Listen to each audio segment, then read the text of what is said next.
तो आज हम देखने जा रहे हैं एक स्पेशल कंसेप्ट है ऑब्लिक कोलिजन का, जिसमें दो बॉल्स हैं, इक्वल मास की हैं। जो इसमें इंपॉर्टेंट पॉइंट है वो ये हैं, पहले जो कंडीशन है वो समझ लेते हैं और इसका जो आउटकम है वो समझ लेते हैं, फिर उसको हम प्रूफ कर लें। ठीक है, तो कंडीशंस ये हैं कि अगर दो इक्वल मासेस की बॉल अगर आपस में इलास्टिक कोलिजन कर रही हैं, ठीक है, ये एम मास की बॉल है, इसकी स्पीड u1 इधर से आ रही है, एक एम मास की बॉल है, इसकी स्पीड u2 है, उधर से आ रही है, और ये दोनों कोलाइड कर रही हैं। कोलिजन कैसा, इलास्टिक कोलिजन है, और इनिशियली दोनों वेलोसिटीज़ एक दूसरे के परपेंडिकुलर है, यानी उसकी दोनों वेलोसिटीज़ के बीच का ये जो एंगल है, ये आपका एंगल कितना है, 90 डिग्री। मासेस सेम है, कोलिजन इलास्टिक है, और इनिशियल वेलोसिटीज़ एक दूसरे के परपेंडिकुलर हैं, तो कोलिजन होने के बाद जो फाइनल वेलोसिटीज़ भी होती हैं वो भी एक दूसरे के परपेंडिकुलर ही होती हैं। ये इसका रिजल्ट है। ठीक है, कंडीशन क्या है कि मासेस सेम होने चाहिए, कोलिजन इलास्टिक होना चाहिए, और अगर इनिशियल वेलोसिटी एक दूसरे के परपेंडिकुलर है तो आउटकम ये है कि जो फाइनल वेलोसिटीज़ भी होंगी वो अलग अलग होंगी, v1 v2 कुछ नाम होंगे उनके, लेकिन वो आपस में एक दूसरे के साथ कितना एंगल बनाएंगी, 90 डिग्री ही बनाएंगी। ठीक, उसको हम प्रूफ करेंगे। तो जैसे मैंने कहा कि चलो, और इसका स्पीड से कोई लेना देना नहीं है, किसकी स्पीड ज़्यादा है किसकी स्पीड कम है। ठीक है, इसका स्पीड से कोई कनेक्शन नहीं है। ठीक है, हो सकता है u1 बहुत ज़्यादा हो, u2 बहुत कम हो, u1 u2 से कोई लेना देना नहीं है, v1 और v2 से कोई लेना देना नहीं है। ठीक है, मासेस सेम है, सिर्फ मासेस सेम है और कोलिजन इलास्टिक है। ठीक है, तो अगर इनिशियल वेलोसिटीज़ एक दूसरे के परपेंडिकुलर हैं तो फाइनल वेलोसिटीज़ भी एक दूसरे के क्या होंगी, परपेंडिकुलर होंगी। इसको हम प्रूफ करेंगे। ठीक है, तो मैंने कहा कि चलो ये वाला ये एक हॉरिजॉन्टल लाइन बना ली, और ऊपर वाला जो स्फीयर है उसका एंगल मैंने मान लिया ये कितना है, अल्फा। ठीक, तो ये जो नीचे वाला स्फीयर का ये वाला जो एंगल बनेगा वो बनेगा 90 माइनस अल्फा। 90 माइनस अल्फा क्यों बनेगा, क्योंकि दोनों एंगल का सम जो टोटल एंगल है वो 90 डिग्री होना चाहिए। ठीक, अब इस वाले एंगल को मैं मान लेता हूँ β1, और इस वाले एंगल को मान लेते हैं β2, और हमें ये प्रूफ करना है कि β1 और β2 का सम भी कितना आएगा, 90 डिग्री आएगा। ठीक, कैसे करेंगे वो समझिए। सिंस ये 2 डायमेंशनल सेटअप है, ये जो कोलिजन है वो कैसा, इलास्टिक कोलिजन है 2D में, तो ये 2 डायमेंशनल सेटअप है, तो इसमें मोमेंटम की दो इक्वेशन बनती हैं। एक मोमेंटम लगता है एक्स डायरेक्शन में, कंजर्वेशन मोमेंटम कंजर्वेशन लगेगा एक्स डायरेक्शन में, और एक लगेगा आपको वाई डायरेक्शन में। और सिंस इलास्टिक कोलिजन है, ई इसका 1 है, कोफिशिएंट ऑफ रेस्टिट्यूशन 1 है, ई 1 है, इलास्टिक कोलिजन है, तो एक इक्वेशन बनेगी काइनेटिक एनर्जी कंजर्वेशन की, सिस्टम की। कोलिजन से पहले जो काइनेटिक एनर्जी होगी वही सिस्टम की कोलिजन के बाद काइनेटिक एनर्जी होगी। ठीक, तो हम एक एक करके समझते हैं और इक्वेशन लिखते जाते हैं। तो अगर ये एंगल अल्फा है तो ये वाला एंगल भी क्या बनेगा आपका, अल्फा। ये वाला एंगल भी क्या बनेगा, अल्फा। ठीक, ये 90 माइनस अल्फा है तो ये वाला एंगल बनेगा 90 माइनस अल्फा। तो अगर मैं ये वाला एंगल बनाऊँ, ये वाला एंगल, तो ये भी कितना बनेगा आपका, अल्फा। ठीक, इसी तरह से दूसरे कलर से लिखते हैं। इसी तरह से अगर ये एंगल β1 है तो ये वाला एंगल जो होगा, ये वाला एंगल क्या होगा आपका, β1, और ये वाला जो एंगल होगा, ये वाला एंगल ये क्या होगा आपका, β2। तो अब हम लिखते हैं मोमेंटम कंजर्वेशन। एक्स डायरेक्शन में जो मोमेंटम कंजर्वेशन की इक्वेशन बनेगी, तो इधर से जो इसका मोमेंटम होगा एक्स डायरेक्शन का वो हो जाएगा mu1 cos अल्फा, टकराने से पहले। इसका कितना होगा, तो इसका cos अल्फा वाला कंपोनेंट तो इधर होगा, इधर जो कंपोनेंट होगा वो sin अल्फा वाला होगा, तो वो कितना हो जाएगा mu2 sin अल्फा। ये सिस्टम का कोलिजन से पहले का एक्स डायरेक्शन का मोमेंटम है, is equal to final momentum. तो इस वाले बॉल का कितना हो जाएगा, तो वो हो जाएगा m, मास m है, m1 नहीं, मास सबके बराबर m v1, और ये बनेगा cos β1। और इस वाली बॉल का जो मोमेंटम होगा एक्स डायरेक्शन का, तो वो कितना हो जाएगा, वो हो जाएगा m v2 cos β2। ठीक, तो ये कंजर्वेशन ऑफ मोमेंटम है एक्स डायरेक्शन में। अगर हम मासेस चारों बराबर हैं, दोनों बॉल्स का मास बराबर है, तो ये m m m कॉमन लेके कैंसिल आउट हो जाएगी। तो इक्वेशन बनी u1 cos alpha plus u2 sin alpha is equal to v1 cos β1 plus v2 cos β2। ये पहली इक्वेशन है conservation of momentum in the x direction.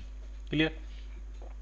अब वाई डायरेक्शन में कंजर्वेशन ऑफ मोमेंटम लिखते हैं, और अपवर्ड डायरेक्शन को क्या मान ले रहे हैं, पॉजिटिव। जिसका अपवर्ड मोमेंटम होगा वो पॉजिटिव, जिसका डाउनवर्ड मोमेंटम होगा वो नेगेटिव। ठीक, तो पहले इस वाली बॉल का देखें तो इसका डाउनवर्ड मोमेंटम होगा, तो ये क्या जाएगा, नेगेटिव। इसका अपवर्ड मोमेंटम है तो ये क्या जाएगा, पॉजिटिव। तो कोलिजन से पहले का मोमेंटम कितना आएगा, तो वो आएगा -mu1 sin अल्फा, नेगेटिव है उसका, और नीचे वाली बॉल का पॉजिटिव है तो प्लस mu2 cos अल्फा। ये कोलिजन से पहले का momentum is equal to collision. तो कोलिजन के बाद का जो मोमेंटम होगा ऊपर वाले का पॉजिटिव है, तो ये बनेगा आपका प्लस mv1 sin β1, और नीचे इस वाले का नीचे वाले का नीचे की तरफ है तो ये नेगेटिव बनेगा minus M V two sine beta two. अब एम सारा कैंसिल आउट हो जाएगा, इधर से दोनों एम और ये वाले एम दोनों जो हैं वो कैंसिल आउट हो जाएंगे। अब हम दोनों इक्वेशंस को स्क्वायर करके ऐड करेंगे तो देखेंगे क्या बनने वाला है। ये थोड़ा कम्बरसम है लेकिन मुश्किल बिल्कुल भी नहीं है। तो लेफ्ट हैंड साइड का स्क्वायर करेंगे, राइट हैंड साइड का स्क्वायर करेंगे और ऐड करेंगे ऊपर नीचे दोनों इक्वेशंस को, ठीक है। तो ये बनने वाला है u1 square cos square alpha plus u2 square sine square alpha plus 2u1 u2 sine alpha cos alpha, ठीक। नीचे वाली इक्वेशन के लेफ्ट हैंड साइड का स्क्वायर करेंगे तो ये बनेगा u1 square sine square alpha plus u2 square cos square alpha minus 2u1 u2 sine alpha cos alpha. ये लेफ्ट हैंड साइड के स्क्वायर्स का सम है, ठीक है। अब हम राइट हैंड साइड के स्क्वायर का सम देखते हैं। तो ये है v1 कॉस बीटा 1, ये b2 कॉस बीटा 2, स्क्वायर करेंगे तो ये आएगा v1 square cos square beta 1 plus v2 square cos square beta 2 plus twice v1 v2 cos beta 1 cos beta 2। अब नीचे वाली इक्वेशन की राइट हैंड साइड का स्क्वायर करके ऐड करेंगे तो क्या बनेगा, तो plus v1 square sine square beta 1 plus v2 square sine square beta 2 और minus 2v1 v2 sign beta 1 sign beta 2। तो जितनी ये इक्वेशन मुश्किल दिख रही है उतनी ही आसान है। क्यों? क्योंकि जब आप इनको ऐड करोगे तो ये प्लस वाला टर्म ये माइनस वाला टर्म एकदम आइडेंटिकल है तो ये आपस में कैंसिल आउट हो जाएंगे। दूसरी बात, u1 कॉस स्क्वायर एल्फा और u1 साइन स्क्वायर एल्फा, अगर हम u1 स्क्वायर कॉमन ले लेंगे तो cos square plus sine square 1 हो जाएगा और इसमें भी sine square plus cos square 1 हो जाएगा। तो ये बहुत ही सिंपल इक्वेशन बन गई। इधर लेफ्ट हैंड साइड में आ गई u1 square plus u2 square plane is equal to, अब राइट हैंड साइड में देखते हैं क्या होगा। तो ये वाला v1 square sine square cos square beta 1 और ये साइन स्क्वायर बीटा 1 ये 1 हो जाएगा तो यहाँ पे भी क्या बनेगा, v1 स्क्वायर। इसी तरह से इस वाले दोनों टर्म को ऐड करोगे तो क्या बनेगा, v2 स्क्वायर। और इन दोनों टर्म को ऐड करेंगे तो ये कैंसिल नहीं होंगे क्योंकि ये एक में कॉस है और एक में साइन है। लेकिन अगर इसको आप गौर से देखो तो इसमें ट्वाइस v1 v2 कॉमन आ जाएगा और अंदर जो बचेगा ब्रैकेट में वो बनेगा cos beta 1 cos beta 2 minus sign beta 1 sign beta 2 और ये फॉर्मूला होता है कॉस बीटा 1 प्लस बीटा 2 का, ये फॉर्मूला होगा।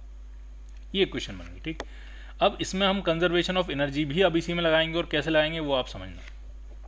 इस दोनों तरफ इक्वेशन में मैं हाफ m से मल्टीप्लाई कर रहा हूँ। तो जैसे आप हाफ m से मल्टीप्लाई करोगे तो हाफ m u1 स्क्वायर ये बनेगा, दूसरा वाला टर्म बनेगा हाफ m u2 स्क्वायर और राइट हैंड साइड में हाफ m v1 स्क्वायर बनेगा, दूसरा वाला टर्म बनेगा हाफ m v2 स्क्वायर और क्या बनेगा, और बनेगा m v1 v2